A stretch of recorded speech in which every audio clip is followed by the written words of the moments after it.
May the 15th, 2025, Kingman, Arizona. I had to call 911 last night.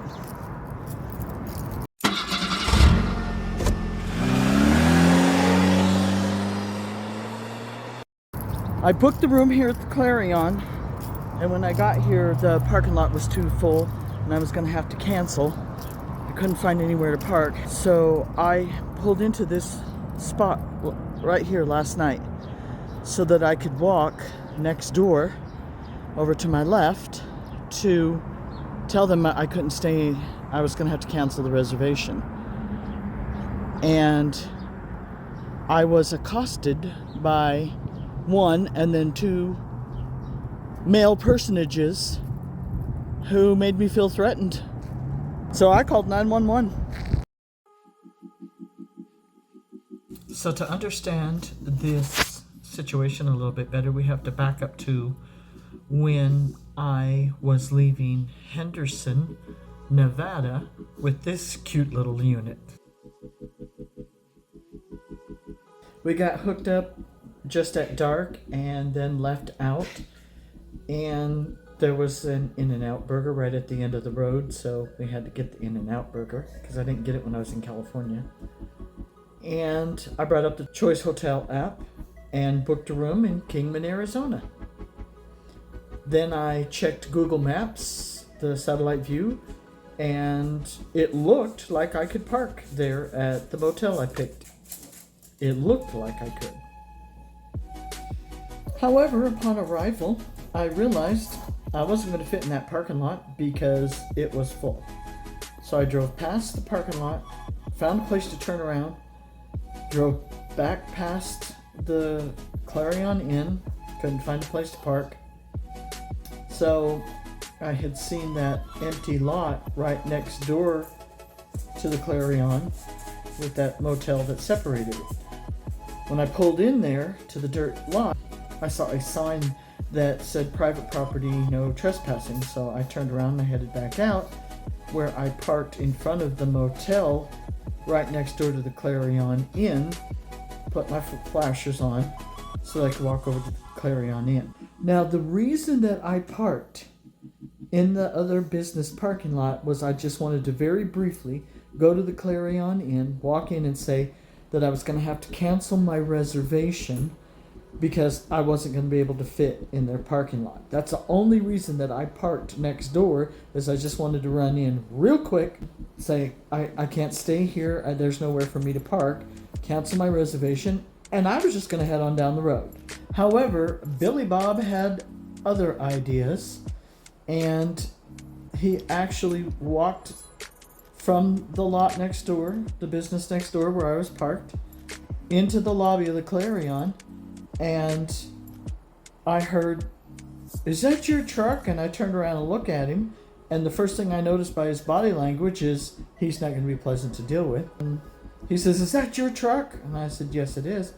"You can't park there. That's private property." And I looked at him exactly like this. And I said nothing. And he goes, "You can't park there. That's private property." And I just looked at him like this.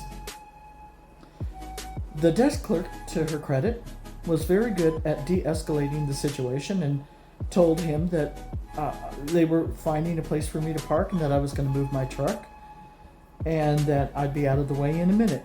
And as Billy Bob walked out the door, he goes, "And I don't like the way you're looking at me either." And as soon as he left, I turned around and I looked at the clerk and I said, he has no idea the restraint I just went through to not say anything at all. And I said, I really could be a really mean person, and I want more people to appreciate the fact that I'm not. So I headed toward the door so that I could go get my truck and move it. And I turned around and I looked at the desk clerk, and just as a joke, I said, "If I'm not back in 5 minutes, call 911. So I start walking out toward my truck, and as I get to the edge of the property line between the two motels, I see two men standing out in front of the motel. So they're in between the motel and my truck. and one of them started to walk toward me. And I said, "Do not approach me. For your safety and mine, do not approach me." And he stopped.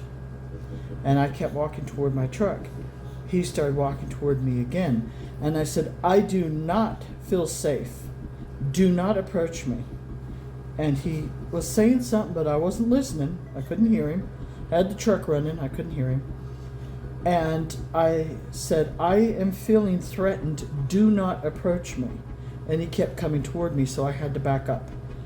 And I started backing up toward I started to head back toward the motel next door.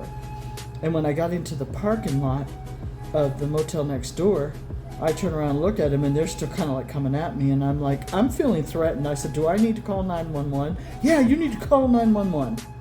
So I did.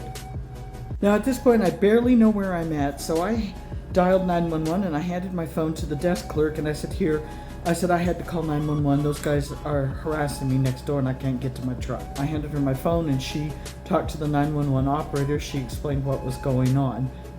In the meantime, one of the guys followed me into where I was at and came into the lobby and was approaching me. And so I just started to back away and I started walking down the hallway of the guest rooms to get away from him. Meanwhile, the lady's got my phone and I'm just trying to get away from this guy. And so I stopped halfway down the hallway and then he kind of went like this and looked around the corner and saw me standing there. And then he just turned around and he left. And so I went back to the desk clerk and was informed that an officer was on the way. Once the officer got there, the other employee at Clarion Inn that was over there talking with the two gentlemen walkie-talkied over to the desk clerk and said the officer said that I could come over. So I come over and the officer approaches me and he goes, "What's going on?" And so I told him what was going on. I told him that I was trying to get to my truck and they were approaching me, and I told them not to approach me because I didn't feel safe and I didn't feel comfortable and I felt threatened. And so I was backing away and they kept coming at me to the point where I felt I needed to call 911. Now, what happened next with the officer bothers me more than the two Billy Bobs that were upset that I was parking on their dirt. The officer says, "Let me see if I got this straight. You park on private property, they ask you to leave, you get mad at them because they ask you to leave, and you call 911? And I gave him the 10-second silent stare, and I just looked at him for 10 seconds like this. And then I went, "No." And he goes, "Yeah." And I went, "That is not what I said." And he started to walk away and he goes, "Well, move your truck." And I said, "I wasn't finished." So he comes back and I said, "I'm not mad that they asked me to move." I said, "I called 911 because I was feeling threatened and I couldn't get to my vehicle. They were standing in between me and my vehicle and they were approaching me, and I told them not to approach me, that I didn't feel safe, I didn't feel comfortable, and that I felt threatened, and that's why I called 911. So he gave me permission to get to my truck and move it. So I did move it.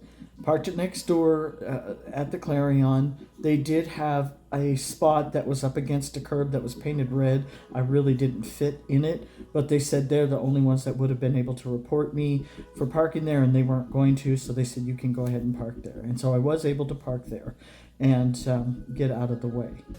The next morning, I was talking with the general manager of the Clarion, and I was explaining to her that her night employee did really good, and that she did really good to try to de-escalate Billy Bob. And I told her I didn't want for her good work to go unnoticed. And there's a lot more to this story, but I'm not going to bore you with it, other than to say I did tell the general manager, I said, you know, that officer bothered me more than the two Billy Bobs that were trying to run me off. I said, the attitude of that officer, the way he had that attitude toward me, I thought in my mind, I'll bet you're the kind of officer that blames the woman, that it's the woman's fault when she gets raped. That's what I was thinking. And the lady, she goes, actually, we've got several officers in this town that have that kind of attitude. And I'm like, oh my God.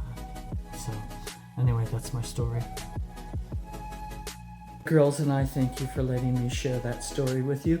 I've gotten a lot of flack from people about that incident, blaming me for parking on private property that I shouldn't have been there in the first place. Obviously, they don't know the whole story. They don't know that I didn't have anywhere to park. I didn't know where to park. I was just trying to very briefly park in that parking lot next door so that I could run in and cancel my room. It was not my intention to stay there long. I didn't know where else to go.